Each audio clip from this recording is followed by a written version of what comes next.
2026ஆம் ஆண்டில் ஸ்ரீவில்லிபுத்தூர் பகுதியை சேர்ந்த பாரம்பரிய சித்த வைத்தியர் அண்ணாமலை அவர்கள் மலேசியாவில் உள்ள பல்கலைக்கழகத்தில் நடைபெற்ற அனைத்து தமிழ் மரபு சித்த வைத்தியர்கள் மாநாட்டில் சிறப்பு விருந்தினராக கலந்து கொண்டார். தமிழ் பாரம்பரிய மருத்துவ முறையான சித்த மருத்துவத்தின் முக்கியத்துவத்தை உலகளவில் எடுத்துரைக்கும் நோக்கில் இந்த மாநாடு நடத்தப்பட்டது. இதில் பல நாடுகளில் இருந்து வந்த தமிழ் மரபு சித்த வைத்தியர்கள் பங்கேற்று சித்த மருத்துவத்தின் மரபு, மருந்து தயாரிப்பு முறைகள், மூலிகை பயன்பாடு மற்றும் பாரம்பரிய சிகிச்சை வழிமுறைகள் குறித்து விரிவான கலந்துரையாடல் ஈடுபட்டனர். அண்ணாமலை அவர்கள் தனது உரையில் சித்த மருத்துவம் என்பது உடல்நல சிகிச்சை மட்டுமல்ல, அது தமிழ் வாழ்க்கை முறையுடன் இணைந்த முழுமையான ஆரோக்கிய கோட்பாடு என்று வலியுறுத்தினார். மேலும் இளம் தலைமுறையினருக்கு சித்த மருத்துவம் குறித்து விழிப்புணர்வு ஏற்படுத்த வேண்டும் என்பதையும் அவர் குறிப்பிட்டார். மாநாட்டை வெற்றிகரமாக முடித்து அண்ணாமலை அவர்கள் சென்னை நகருக்கு வருகை தந்தார். சென்னை விமான நிலையத்தில் அவருக்கு உற்சாக வரவேற்பு அளிக்கப்பட்டது. தமிழ் மரபு சித்த மருத்துவத்தை உலக அரங்கில் உயர்த்துவதற்காக சமூக அமைப்புகள் மற்றும் சித்த மருத்துவ ஆர்வலர்கள் அவரை பாராட்டி வாழ்த்தினர். மகாநாடு அங்கே இருக்கிற யூனிவர்சிட்டி, மலையா யூனிவர்சிட்டியில் நடந்தது. அதுக்கு ஒரு 3 மாதமாக நாங்கள் அவங்க கூட தொடர்புலையே இருந்தோம். அவங்க ஒரு 10 வகையான தலைப்புகள் கொடுத்துருந்தாங்க சித்த மருத்துவத்தை பற்றி. சித்த மருத்துவம், சித்தர் இலக்கியம், சித்தர் வானியல் சாஸ்திரம், சித்தர் ஏட்டு சுவடியை பற்றி, இந்த மாதிரி நிறைய அவங்க கொடுத்ததை நாங்கள் கட்டுரை எழுதி அனுப்பிச்சதில் எங்களுக்கு 5 கட்டுரை அதில் செலெக்ஷன் ஆகிருந்துச்சு. அந்த 5 கட்டுரையை பற்றிய தலைப்பில் நாங்கள் 3 நாட்கள் அங்கே பேசுகிறதுக்காக எங்களுக்கு அழைப்பு கொடுத்துருந்தாங்க. அந்த அழைப்புக்கு நாங்கள் அங்கே போய் கலந்துக்கிட்டோம். இதுதான் அந்த அழைப்புதல். இந்த அழைப்புதலில் 5 இடத்துல நம்மளுடைய பேரோட ஒவ்வொரு களத்துலையும் நம்ம பேசணும். இந்த தமிழ் பேராய்வுதல் இதில் நாங்கள் எழுதின கட்டுரை பிரிண்ட் ஆகி வந்திருக்கு. இப்போ அங்கே ஆங்கில வழி கல்வியில் எம்பிபிஎஸ் தான் சொல்லி கொடுக்குறாங்க அந்த மலையா யூனிவர்சிட்டியில். ஆனால் அப்படி சொல்லி கொடுத்தாலும் அவங்க சித்தர்களை பற்றிய மிகப்பெரிய ஆராய்ச்சி, அதை பற்றி பிஹெச்டி பண்ணுறது, அந்த மாதிரி தான் நிறைய அவங்க பண்ணிக்கிட்டே இருக்கிறாங்க. ஆனால் சித்த மருத்துவ கல்லூரியாக இல்லாத ஒரு இடத்துல சித்த மருத்துவத்தை பற்றி இவங்க மிகவும் சிறப்பாக ஒவ்வொரு தலைப்புலையும் அவங்க ஆய்வு பண்ணி அதில் பிஹெச்டி பட்டம் பெறுறதுக்கு முயற்சி பண்ணி முனைவர்கள்லாம் நிறையா டாக்டர் பட்டம் பெற்றிருக்கிறாங்க. இங்கே நாங்கள் போனப்போ எங்களுக்கு நாங்கள் நிறையா சிறப்பான உரை அங்கே ஆற்றுனதுனால எங்களை அங்கே கிளாஸ் எடுக்கிறதுக்கு வர சொல்லியிருக்காங்க. இது என் கூட வந்த பிஎஸ்எம்எஸ் டாக்டர். இவங்க சொல்லுங்கம்மா. இல்லை, நீங்கள் இப்போ தமிழ்நாட்டிலேருந்து மலேசியா போயிருக்கீங்க, இந்த மாதிரியான வரவேற்புலாம் சொல்கிறீங்க. ஆனால் இங்கே இருக்கிற சித்த மருத்துவத்துக்கான வரவேற்பு எப்படி இருக்குது தமிழ்நாட்டில்? தமிழ்நாட்டில் இப்போ இந்த கொரோனா வந்ததுக்கப்புறம் ரொம்ப அற்புதமான சித்த மருத்துவத்துக்கு ஒரு மிகப்பெரிய எதிர்காலம் இருக்குங்கிறத சித்த மருத்துவர்கள் அந்த சித்த மருத்துவத்தை ரொம்ப சிறப்பாக பண்ணுறாங்க. அதை பற்றிய விழிப்புணர்வு இப்போ தமிழகத்தில் நிறையா வந்திருக்கு. சித்த மருத்துவம் பார்த்திங்கன்னா ஆங்கில மருத்துவமும் சித்த மருத்துவமும் இணைந்து மருத்துவ பணி செஞ்சாங்க அப்படின்னா இந்த நாட்டு மக்களுக்கு நோய் நிரந்தரமாக தீரும். அவசரத்துக்கு ஆங்கில மருத்துவம் கண்டிப்பாக தேவை. ஆனால் சித்த மருத்துவத்தோடு இணைந்து அவங்க செய்யும்போது ரொம்ப நல்லாயிருக்கும். இவங்க 2 பேரும் இணைந்து ஒரு பாலமாக செயற்படுறதுக்கு நம்ம தமிழக அரசு ஏதாவது ஏற்பாடு பண்ணி 2 பேரும் சேர்ந்து ஒரு ஹாஸ்பிட்டல் நடத்துங்க அப்படின்னு சொல்லி ஒரு இது பண்ணாங்க அப்படின்னா. ஏன்னா பட்டதாரி மருத்துவர்கள் இந்த பாப்பா மாதிரி படித்தவங்களாம் இவங்கெல்லாம் பிஎஸ்எம்எஸ் கோல்டு மெடல், கிட்டத்தட்ட ஒரு 10,000 பேர் இவங்கள மாதிரி படித்தவங்க வேலை வாய்ப்பு இல்லாமல் தமிழகத்தில் இருக்கிறாங்க. இது ஆங்கில மருத்துவரோடு சேர்ந்து இவங்க மருத்துவம் பார்த்தாங்க அப்படின்னா இந்த 10,000 பேருக்கும் வேலை வாய்ப்பு கிடைக்கும்.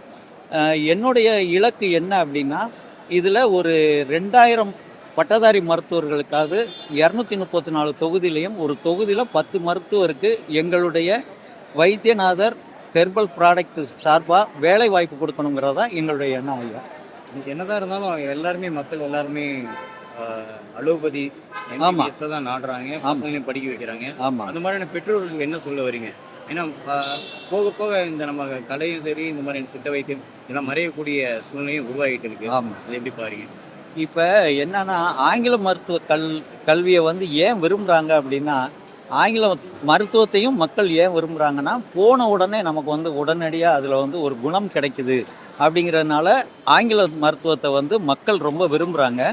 இந்த ஆங்கில மருத்துவத்தை விட சித்த மருத்துவம் நம்ம தாய் வழி மருத்துவம், நம்மளுடைய பரம்பரையாக இந்த மருத்துவத்தை பார்க்குறதுனால இந்த மருத்துவம் நம்ம உடம்புல மிகவும் சிறப்பாக வேலை செய்யும். நோயற்ற வாழ்வு கொடுக்கும். ஏன்னா சித்த மருத்துவத்தில் மட்டும்தான் மரணத்தை வெல்லக்கூடிய மருத்துவம் சித்த மருத்துவத்தில் மட்டும்தான் இருக்குது. அதை வந்து பெரிய பொருள் வச்சு யாரும் சமைக்கலை. தேங்காயிலையும் பழைய சாதத்துலையும் தான் சமைச்சிருக்காங்க. தமிழகத்தில் பார்த்தீங்கன்னா கிட்டத்தட்ட ஆயிரக்கணக்கான இல்லை, லட்சக்கணக்கான ஜீவசமாதிகள் இருக்குது. இந்த ஜீவசமாதியில் இருக்கிறவங்க பூரா எங்கேயும் மலைக்காடுகளில் போய் காயகல்ப மருந்து சாப்பிடலை. இவங்க எல்லாமே அவங்க கையில் கிடச்ச சாதம், அதே மாதிரி தேங்காய், இந்த ரெண்டில் தான் காயகல்ப மருந்தே அவங்க சாப்பிட்ருக்காங்க. மரணமில்லா பெருவாழ்வு வாழ்ந்துருக்குறாங்க. வேறு எந்த மருத்துவத்திலையும் இந்த மரணமில்லா பெருவாழ்வுக்கான மருந்து இல்லை. நம்ம தமிழ் மருத்துவத்தில் மட்டும்தான் இருக்குயா. இங்கே தமிழ்நாட்டில் வந்து யூனிவர்சிட்டி அந்த மாதிரியான இப்போ நிறைய மருத்துவ கல்லூரிகளை பார்க்க முடியுது. இங்கே அதிக அளவில் பார்க்க முடியுது. மருத்துவ யூனிவர்சிட்டி வந்து இங்கே தமிழகத்தில் இருக்குதானே எனக்கு இன்னும் தெரியல. ஆனால் மலேசியா யூனிவர்சிட்டி பார்த்தீங்கன்னா கிட்டத்தட்ட அதுக்கு வந்து 4 பக்கமும் வாசல் இருக்குயா. கிட்டத்தட்ட ஒரு 1000 ஏக்கர் இருக்கும்னு நினைக்கிறேன். அவ்வளவு பில்டிங் உள்ளே இருக்குது. அத்தனை ஆய்வு இருக்கைகள், ஒவ்வொரு நான் பேசுனது வந்து ஒரு ஹால் வந்து ஒரு 600 பேர் உட்கார்ற மாதிரி இருந்துச்சு. அடுத்து இன்னும் ஒரு 4 ஹால் பார்த்தீங்கன்னா 400 பேர் 300 பேர். ஒவ்வொரு ஹால்லையும் ஒரு மணி நேரத்துக்கு ஒருக்க அடுத்தடுத்த ஹாலில் போய் தான் நாங்கள் பேசுகிற மாதிரி இருந்தது. ரொம்ப அற்புதமாக பண்ணுறாங்கய்யா. இதே தான் நம்ம தமிழகத்தில் பண்ணும்போது இங்கே அடிப்படையான விஷயங்கள் எல்லாமே இருக்குது. நான் வந்து அங்கே சில மருந்துகளை உங்களுக்கு நான் செஞ்சு காமிக்கிறேன் அப்படின்னு சொல்லும்போது அவங்கக்கிட்ட அது பற்றிய எந்த ஒரு விழிப்புணர்வும் இல்லை. அங்கே எந்த ஒரு ரா மெட்டீரியலும் அங்கே கிடைக்கல. அதனால மருத்துவத்தை வந்து அவங்களுக்கு நான் செய்முறை பயிற்சியாக என்னால் அவங்களுக்கு கொடுக்க முடியலை. இன்னும் எந்த அளவுக்கு தமிழக அரசு வந்து கொண்டு போகணும்னு நினைக்கிறீங்க? தமிழக அரசு வந்து இதை என்ன நிலைக்கு கொண்டு போகணும் அப்படின்னா, சித்த மருத்துவர்கள் வந்து பட்டதாரி மருத்துவர்கள் அவங்கவுங்க துணிவாக அவங்க வைத்தியசாலை வச்சு நடத்துறதுக்கு அவங்களுக்கான துணிவுகளை அவங்க ஏற்படுத்தி கொடுக்கணும். அந்த ரிஜிஸ்ட்ரேஷன் எல்லாமே ரொம்ப சுலபமாக்கிட்டாங்க அப்படின்னா இந்த 10,000 பட்டதாரி மருத்துவர்களையும் தனி சித்த வைத்தியசாலை சுலபமாக ஆரம்பிக்கிறதுக்கு அவங்களுக்கு வந்து பாடத்திட்டம் வகுத்து கொடுத்தது எங்களை மாதிரி எங்கள் மூதாதையர்களோட பாரம்பரிய வைத்தியர்கள் தான். அவங்களுக்கு சிலபஸ் திட்டம் கொடுத்தோம். எங்களோட அவங்க இணைந்து பயணித்தார்கள் அப்படின்னா அவங்களுக்கு வந்து என்னென்ன மருந்து எப்படி செய்யலாம் அப்படிங்கிறத நாங்கள் ரொம்ப சுலபமாக கற்றுக் கொடுத்துருவோம். இவங்க வந்து தனியாக நீந்துற அளவுக்கு, தனியாக பறக்கிற அளவுக்கு ஒரு பெரிய அவேர்னஸோட தனி வைத்தியசாலையை இவங்களால் நடத்த முடியும். வணக்கம், துர்காதேவி, பிஎஸ்எம்எஸ் டாக்டர், ஸ்ரீவில்லிபுத்தூர் பிரான்ச்சில் வைத்தியநாதர் ப்ராடக்டில் ஒர்க் பண்ணுறேன். இப்போ மலையா யூனிவர்சிட்டியில் வந்துட்டு அங்கே வந்து மெடிக்கல் காலேஜ் இருக்குது, எம்பிபிஎஸ் மட்டும்தான் இருக்குது. பிஎஸ்எம்எஸ், யுனானி எதுவுமே கிடையாது. அவங்களே வந்து சித்தர்கள் மரபு வழியை வந்து எப்படி பின்பற்றணும், சித்தர்கள் வாழ்வியலை எப்படி கடைபிடிக்கணும் அப்படின்னு ஒரு மாநாடு 3 days நடத்தினாங்க. நம்ம ஊர்லேயும் அந்த மாதிரி கவர்மெண்ட் அடிக்கடி மாநாடு நடத்துச்சு அப்படின்னா சித்தர்களோட மரபுகள் வழிமுறைகள் எல்லாமே சாதாரண மக்களுக்கும் சீக்கிரமாக கொண்டு போய் சேர்க்க முடியும்னு நினைக்கிறேன். பிஎஸ்எம்எஸ் படிச்சுட்டு இந்த மாதிரி இருக்க டாக்டர்ஸ் எல்லாமே அலோபதி ஹாஸ்பிட்டலில் தான் இன்னும் நிறைய பேர் ஒர்க் பண்ணிக்கிட்டு இருக்காங்க. எமர்ஜென்சி வார்டில் இந்த மாதிரி இவங்கெல்லாம் வந்துட்டு தானாக வந்து பிஎஸ்எம்எஸ் ஹாஸ்பிட்டல் வச்சு மெடிசன்ஸ் ப்ரிப்பேர் பண்ணி மெட்டீரியல்ஸ்லாம் வாங்கி ப்ரிப்பேர் பண்ணி சித்தாவை வந்து ஃபாலோ பண்ணணும்னு நினைக்கிறேன்.